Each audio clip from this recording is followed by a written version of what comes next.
24802. Seguimos con Christian Hotbalker.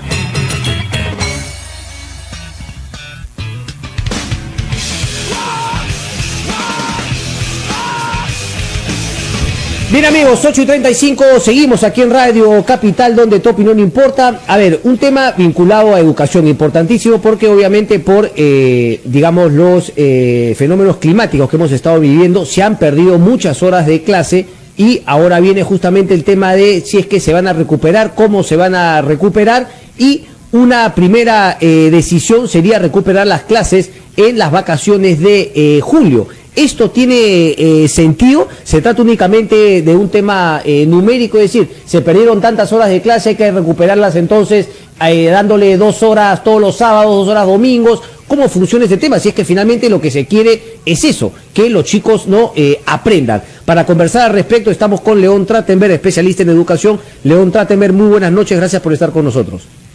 Gracias también, buenas noches. A ver, ¿tiene sentido? ¿Es la manera correcta de recuperar las clases, pero teniendo como fin el aprendizaje del niño? Yo creo que el problema conceptual está en definir de que se han perdido clases y que hay que recuperar esas clases perdidas. Yo me pregunto, un niño que ha estado salvando su vida, su casa inundada, trabajando día y noche sin dormir, sin comer, temiendo por su vida, tratando de lidiar con el hambre, con el dolor, con la desesperación de que se perdió todos sus libros, su mascota, su casa, su familia. Podemos decir que perdió horas, perdió días, perdió experiencias. Podemos decir de que todo eso vale menos como experiencia de vida, como para ser respetado y considerado, que decir, bueno, unas cuantas horas de matemáticas que hubiera tenido que dar en el colegio si hubiera asistido al colegio. Entonces, hay un problema para entender que lo que han vivido los niños del Perú, muchos de ellos por primera vez en su vida que no han tenido agua en su casa, de todos los sectores sociales, más los que han perdido sus viviendas, los que han tenido dificultades para ir a la escuela, el calor, es decir, no asumir de que eso ha sido una experiencia que tiene un enorme valor educativo, es volver al tema de creer que las horas de clase son como islas que tú las metes en un cajoncito cerebral y entonces el niño va al colegio, tú le metes la hora de matemática, le metes la hora de lengua, la hora de historia, qué sé yo, y con eso le acumulaste aprendizajes. Correcto. En lugar de decir, señores, este año debería ser declarado el año de los huaicos, los desastres naturales, qué sé yo, y todo el currículo escolar debería replantearse y reprogramarse para lidiar con estos temas, empezando por los temas más emocionales de aquellos niños que hayan perdido o no sus viviendas, han padecido no de agua, han visto por los medios de comunicación lo que pasa, han participado con sus familias de acciones de solidaridad, sí, de preocupación por el prójimo. Todo lo que decimos, educación cívica, educación ciudadana, educación ética, está ahí. Y sin embargo nos dicen que perdimos clases, que se perdieron clases que hay que recuperar. Y entonces, a mí me parece que, pudiendo entender a los que piensan así y tienen una visión aritmética del aprendizaje, que yo no comparto, me parece que más bien es una oportunidad para decir, miren, lo más importante es todas las lecciones psicológicas, sociales, emocionales, de ciudadanía, de solidaridad, de interés por el prójimo, que se han gestado en estas semanas y que deben ser recuperadas en la escuela para que todo el quehacer escolar arranque, para empezar trabajando el mundo interno de los chicos, y posteriormente durante el año escolar en las clases de ciencias, de economía, de matemática, literatura. Estos deberían ser los temas que deberían estar trabajándose ahí. Yo lamento que sea difícil conectarse con ese tipo de visión de lo que es la educación. ¿Quién debería tomar esa decisión de justamente volver esta crisis climática, humana, en justamente una oportunidad de eso que tú planteabas, el tema de la experiencia, el tema de civismo, el tema de solidaridad? ¿Quién debería plantearlo? ¿El Ministerio de Educación? Yo creo que deberían haber dos fuentes, ¿no? Una, un liderazgo orientador, por supuesto, de parte del Ministerio de Educación, y la otra es una consideración hacia la autonomía escolar, en el sentido de plantear que los directores, evaluando las circunstancias y características propias de cada colegio, porque no es lo mismo un colegio que no sufrió nada, por decir en Lima, que uno que quedó destruido en Piura. Entonces no se puede hacer una sola norma para todos, ni siquiera para Lima mismo. Dentro de Lima, Chosica, Huarochirí o, digamos, Miraflores, no se puede hacer la misma norma. Tal cual. Entonces hay una dificultad para plantear de que cada colegio, cada director, cada equipo docente evalúen cuál es la realidad de su colegio, su infraestructura, su equipo, sus alumnos, sus profesores. ¿Y por qué tan complicado? ¿Por qué no decirles, bueno, ok, la emergencia acabó, en tu zona tienes 2 semanas, plantéame qué cambio al currículo de este año en tu colegio podría justamente aplicar eso que tú me dices? Vengan con algo y a partir de eso a cada colegio, dependiendo en cada zona del país, se le permitirá este espacio dentro de lo que es común para todo el resto de colegios. Yo creo que hay una historia de no confianza en los directores, como líderes que conducen su centro educativo, no solo para cumplir las normas del ministerio y el ministerio tenga a quien sancionar si es que alguna norma no se cumple, sino como los líderes de la organización escolar y del sentido pedagógico que tiene la vida escolar. Entonces, por ejemplo, en el tema este famoso de recuperación de días o de horas de clase y demás. Para empezar, yo me pregunto, ¿qué experiencias hay en el Perú de que todas las horas de clase y días de clase que se han perdido con ocasión de las huelgas magisteriales y demás hayan sido productivas? Toda la información que yo conozco, por lo menos, es que esos son días parche donde los alumnos ni los profesores van a desgano, muchas veces no van, los alumnos tampoco, no aprenden, no disfrutan, se sienten castigados porque los hacen ir sábado, domingo, feriados, en fin, les quitan sus vacaciones, etcétera. Si hubiera alguna evidencia de que eso es productivo, uno podría decir, bueno, es una fórmula, ¿no? Yo no conozco, la verdad, y no creo ser muy ignorante, que se evidencie de que eso ha producido efectos positivos. ¿Por qué no tener la valentía de decir, señores, este es un año distinto, correcto, este es un año de crisis, pero lo vamos a aprovechar para precisamente involucrar a la escuela en esto, y eso implica recortar el año escolar para poder calendarizarlo de tal manera de que no se afecte las rutinas de los alumnos, los profesores y de los padres, pero sacarle un provecho educativo a todo lo que ocurrió. ¿Por qué no plantearlo en esos términos? Pero eso depende de cómo se plantee, porque ese valor educativo, digamos, esa experiencia podría ser negativa, bastante negativa, casi traumática para algunos niños, pero podrá justamente ser la escuela en el cual ese negativismo se pueda convertir finalmente en algo positivo a través de la interacción con profesores y el resto de alumnos. No solamente, sino sería una evidencia de que las experiencias de vida, la ciudadanía, la solidaridad, los valores de los que tanto se habla que la escuela tiene que cultivar, tienen tanto más importancia que tener 1 hora más de matemática o de lectura. Correcto. Es decir, le estás dando la oportunidad a la escuela y al sistema educativo de revalorar el humanismo, revalorar la solidaridad, la experiencia de vida, incorporarla al currículo. Y entonces, a mí me parece que, digamos, sería bueno que el Ministerio de Educación reconsidere esto, que además no va a ser viable desde el punto de vista de muchos colegios y muchos distritos y muchos niños que la han pasado tan mal con este tipo de experiencias. Correcto. Por otro lado, yo te pregunto, un niño que digamos, perdió todo en su casa, pero ya limpiaron y acomodaron un poco la pista para que pueda salir y ir al colegio. ¿Tú crees que ese niño va a tener en la cabeza la disposición para que tenga la primera hora de matemática, la segunda de lectura, la tercera de ciencias? No, claro, no es un año normal, está claro, y eso debería tener en cuenta el Ministerio de Educación. Y por eso digo, hay que partir del principio de que este es un año distinto, pero es un año en el que vamos a profundizar esta imagen del niño no como una máquina que acumula información o conocimientos como si fuera algo mecánico, sino como un ser vivo, una persona que sufre, que vive, que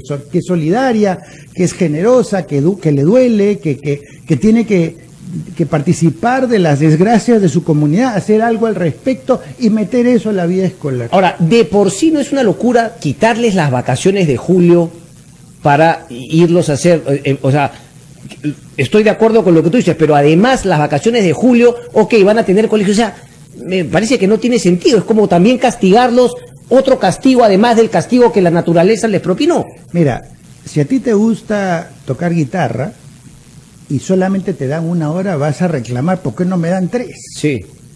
O sea, más horas tiene sentido cuando disfrutas, y eso va a nutrir tu alma y tus habilidades. Sí. Pero si a mí me dicen tienes que cargar 1 hora de ladrillos y yo no disfruto de eso, dice, pero ahora vas a cargar 3 horas de ladrillos. Más horas va a implicar más rechazo. Es decir, no siempre más horas significa más beneficio. Muchas veces más horas significa más odio, más rechazo a la escuela, a los profesores, a la obligación de ir a tu calendario escolar no ha sido respetado. Nadie te ha preguntado tu opinión, ni como profesor ni como alumno, respecto a un calendario escolar ya pactado a principio de año, en el cual cada uno ha hecho sus planes. Y entonces, si la escuela fuera entretenida, fuera un lugar de disfrute, los chicos quisieran ir a la escuela todos los días. Sí. Pero en el Perú, lamentablemente, para una buena parte de los profesores y los alumnos, la escuela, digamos, es un impuesto que hay que pagar para poder llegar a la vida universitaria, ¿no es cierto? Más que un espacio de disfrute, entre otras cosas, porque no reconoce aquellas cosas existenciales del niño y del joven, como por ejemplo estamos viendo ahora la necesidad de elaborar todo el mundo interno trastocado y herido que traen estos chicos a la escuela, desde los niños de 4 años, 5 años que están angustiados, que están preguntando, y va a haber otro huaico, y también mi casa se va a ir, y también yo voy a perder mis cosas, hasta aquellos con un espíritu más generoso que han hecho horas y horas de trabajo voluntario a favor de terceros, expresando su solidaridad, sus valores, su cultura de amor al prójimo, y le dicen, no, pero como eso significó perder clases, ahora tienes que sacrificar tu calendario escolar para... Hasta no le va a hacer sentido, ¿no? Claro. Hasta no le va a hacer ahora, sentido. yo puedo entender que si esta no es la visión de educación que hay, que predominante en el Perú, que haya gente que no esté de acuerdo, pero en todo caso, mi aporte es tratar de pensarlo en esos términos, quizás a algunos les resulte interesante. Vamos a ver qué opina la gente cuando empecemos a recibir llamadas tras la pausa, no se muevan. Sabemos por qué. Bien amigos, 8 de la noche con 49 minutos, estamos conversando con León Trachtenberg justamente respecto a esta decisión del Ministerio de Educación de que las clases perdidas durante este fenómeno climático sean recuperadas en las vacaciones de julio, si es que eso tiene sentido o no, o si es que como planteaba León Trachtenberg, más bien debería ser aprovechada este mal momento que han vivido muchos chicos para que eso sea interiorizado, que tenga un valor educativo y justamente aprovechar todos esos conceptos de los cuales hemos sido testigos en estas últimas semanas, ¿no? La solidaridad, el tema, ¿no?, de ayudarse los unos a los otros, etcétera. Tenemos algunas llamaditas, León, para ver qué es lo que opina la gente también. Aló, buenas noches. Denis, ¿cómo estás? Hola, Cristian, nuevamente en el tema, porque como soy papá, sí me interesa bastante. En el caso de mi hijo, que tiene 6 años, está en primer grado de primaria, va a ir los sábados, durante 6 sábados, en abril y 2 en mayo, pero yo he aprovechado en explicarle el por qué. Y él, a pesar de su edad, sabe por qué ha pasado esto. Sabe que es el tema del agua, sabe lo de los huaicos, le he explicado que hay otros niños que no van a poder ir al colegio, y él asume esta realidad. De acuerdo totalmente con León Trachtenberg, un gran especialista en educación, y yo pienso que los 3 cursos que deberían reforzar sería Ciencia, Tecnología y Ambiente, para ver el tema del agua, el tema de geografía, para conocer la realidad de nuestro país y lo que sucede en otras regiones, y sobre todo cívica, porque la actitud de los peruanos al ponerse de pie solidariamente ha demostrado ese civismo. Eso es lo que deberíamos reforzar, más allá de las horas de matemáticas, que un niño que sabe más de tangente o cotangente no le va a cambiar la vida. Denis, pero antes de que vaya León Trachtenberg con el comentario, ¿esto lo ha decidido, digamos, los padres de familia y el director del colegio, o esto es una disposición de más arriba del Ministerio de Educación? ¿Cómo es esto un poco, si nos explicas? Nos planteó 2 alternativas, ¿no? O las vacaciones de julio, o ir un sábado más. Y la mayoría de padres opinaron, al menos por menos del cuaderno de control, de que las vacaciones no se las pueden cortar. Era mucho más sencillo que ya va en la semana con todo el ímpetu, que pueda ir un sábado más, o un día más, que en este caso sería el sábado, pero explicándole el por qué. Los niños tienen que saber por qué están yendo un día más, no simplemente decirle viene, porque esto es una dictadura. Entonces hay que explicar y aprovechar esta coyuntura. Correcto. Gracias, Denis. Ahora, lo que hay que tomar en cuenta es que probablemente el papá que ha llamado es de un colegio privado donde hay una cierta flexibilidad para definir qué días van a usar para recuperar. Sí. Pero para efecto del Estado se ha planteado que va a ser las vacaciones de julio, la semana de julio. Fíjate que este papá lo primero que dice es que ¿por qué le van a quitar sus vacaciones de julio? O sea, esa ha sido parte de su lógica, ¿no es cierto? Pero independientemente de esto, primero que las vacaciones de julio serían 5 días y los que no se han dado son más de 5. Entonces no es del todo una recuperación más que parcial, ¿no es cierto? Si ya se quiere apelar al tema aritmético. Claro, claro. Pero por otro lado, la experiencia que el Estado, que es el que ha sufrido generalmente la suspensión de clases por huelgas o por otros desastres, es que en esos sábados los aprendizajes o la convocatoria es mínima, porque los profesores tienen organizada su vida laboral para que su tiempo fuera de la escuela, incluyendo sábados y domingos, se dedica para otros quehaceres y se dedica eventualmente para su familia, lo que fuera. Y entonces, a la hora de que se le exige que vaya el sábado, es como reformularle obligatoriamente al profesor su vida. Y por eso es que una gran cantidad de profesores o no van, o van y hacen un parche, o te ponen un profesor que no corresponde al curso, o te juntan varios alumnos para que estén en el mismo salón. Han hecho 1001 malabares para justificar esas horas, pero por lo menos hasta este año, no sé si ahora será distinto, esas horas no tenían mucho sentido. ¿Qué implicancia? O sea, ¿cómo un profesor finalmente, o en la manera del compromiso con la educación, un curso u otro, finalmente marca la diferencia con los alumnos, ¿verdad? O sea, un profesor que no vaya a dictar clases con ganas, simplemente puede hacer que ese alumno, ese curso, pues no le guste jamás y sea un negado, como yo siempre he creído que era un negado para matemáticas, hasta que llegué a la universidad y tuve que llevar mate 1 a la Vica, y bueno, algo aprendí, pero la verdad nunca me apasionó. Mira, el aprendizaje requiere entusiasmo, requiere emoción, requiere una valoración positiva de lo que estás haciendo. Cuando el aprendizaje está rodeado, o la experiencia está rodeado de sentimientos negativos, no solamente que no aprendes, sino que incrementas un sentimiento de rechazo o de molestia con respecto a la materia, al profesor y al sistema. Pero tú justamente has escrito sobre eso mucho, porque claro, ¿de quién vendría el entusiasmo? ¿De quién es responsabilidad? ¿De todos los alumnos ir con entusiasmo o también del profesor de generar entusiasmo en cada uno? Y claro, y después el término del promedio. Bueno, si de 10 alumnos entusiasmo a 7, estoy bien. Y esos 3, bueno, ya tampoco no puedo con todos, ¿no? Claro. Y ese tema de lo que tú decías justamente de una educación más personalizada. Primero hay un tema de clima institucional. Si el clima es un clima agradable, a los chicos les gusta ir, se sienten cómodos, bien atendidos, bien tratados, esa es una dimensión. Y la otra es la del aula, obviamente. El vínculo del profesor y alumno determina si el alumno va a sentirse cómodo, acogido, interesado, motivado, e inclusive si tiene dificultades, si se siente acompañado por el profesor para lidiar con sus dificultades, o solamente se le deja su suerte, que si no entendiste, no entendiste, si no aprendiste, no aprendiste, eres un vago, búscate terapia, una clase particular, en fin. ¿Y cómo se va a sentir bien un alumno con eso? Entonces, el vínculo del profesor con el alumno es decisivo no solo para facilitar el aprendizaje, sino para que el estudiante se sienta acogido y querido. ¿Por qué tendría un alumno que querer hacerle caso a un profesor cuando siente que al profesor no le importa su vida?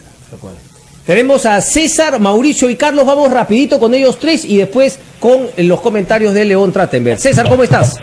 ¿Cómo estás, Cristian? Buenas noches. Saludos al gran maestro León Trachtenberg. Fíjese, una cosa, la crisis esta de las lluvias en el norte da una gran oportunidad. Mire, el desastre humano que estamos observando es terrible, y la educación, yo creo que más allá de acumular conocimientos en las personas, debe formar personas. Esta es una oportunidad de oro para que los profesores, que no necesitan el aval del ministerio, creo yo, sino solamente iniciativa, pudiera tomar algunas, vamos a decir, algunas iniciativas, con perdón de la redundancia, para incentivar a sus alumnos, ¿no es cierto?, en un grado que es muy difícil de alcanzar, ¿no? Esa empatía no solamente con su entorno más cercano, que es el aula, sino con el país entero. Este es un país fracturado, ustedes lo saben, socialmente, étnicamente, culturalmente. Entonces esta es una oportunidad de oro. Mire, por ejemplo, los colegios privados que pueden, por ejemplo, apadrinar colegios en desgracia, ¿no es cierto?, de múltiples maneras. Entre otras cosas, podrían invitar a grupos representativos de niños con los gastos pagados, pueden hacer. Los colegios nacionales no pueden, pero podrían, por ejemplo, en el aula promover debates en base a tanto material que hay ahora en el YouTube. Listo, Mauricio. Que mucho abarca, poco aprieta, Carlita, discúlpame. Solamente vamos con Mauricio y luego regresamos con León Trachtenberg. Mauricio, adelante, por favor. Gracias, buenas noches. No sé si me escuchan bien, estoy en un centro comercial, sí, pero me parece tan importante lo que dice el maestro. Una consulta rápida. Yo, todas estas semanas que no ha habido clases, yo tengo claro que mi hijo ha vivido una clase de educación cívica mayor que en todos los años que puede haber estudiado. Y eso creo que es invalorable. Y mi pregunta puntual es, yo vi un documental de Michael Moore que estudiaban la educación de Finlandia, y chicos que no se les exigía, no se les presionaba, eran chicos que lograban mayores metas. ¿Esto cómo usted me lo puede explicar para de alguna manera aplicarlo? Yo sé que tal vez no con la currícula de los colegios, pero en casa, ¿no? Gracias. Ahí vamos, gracias. Rápidamente, en Finlandia, igual que en varios países europeos, primero el bienestar del niño, primero que se sienta cómodo, acogido, primero que sienta que lo que ocurre en la escuela está a su alcance, primero su autoestima, primero su seguridad en sí mismo, primero su capacidad de convivir con los demás con tranquilidad, resolver conflictos, jugar, disfrutar. Y una vez que tiene bien consolidada esa plataforma, empiezan después ya las exigencias escolares habituales, y tiene obviamente mucho más éxito que cuando tú quieres arrancar desde que el niño tiene 4 años a marcarle la pauta de que no se salga de la línea, que rellene esto, tareas para la casa y cosas por el estilo, que son pésimas costumbres en el Perú. Y algo que quisiera decir es que yo he visto a la ministra de Educación realmente romperse por atender las necesidades educativas del norte, y es justo reconocerle eso. He visto gente en el Ministerio de Educación que ha tratado de hacer malabares para que se ponga en marcha el año escolar. O sea, hay que reconocer que el Ministerio de Educación ha estado jugando positivamente en este partido. Lo que pienso que le falta revisar o replantear es esta política en relación a si tiene sentido o no plantear una recuperación de clases aritmética, o si más bien lo que hay que hacer es plantear de que este es un año distinto, que tiene otra connotación, otro calendario, otro cronograma, otro número de horas, y que lo principal va a ser rescatar todas las lecciones de educación ciudadana que se han gestado en torno a estos desastres naturales, que algunos dicen que no son desastres naturales, sino desastres humanos. Correcto. Porque son los seres humanos los que no han tomado las precauciones para evitar esto. Correcto. León Trachtenberg, un placer. Muchísimas gracias por estar con nosotros. Vamos a esperar entonces finalmente si es que eso toma alguna decisión al respecto el Ministerio de Educación. 9:00 p.m, se queda con la doctora Rosario Zacieta. Chao, muchas gracias. Hasta aquí se hizo presente la opinión de Christian Hudtwalcker.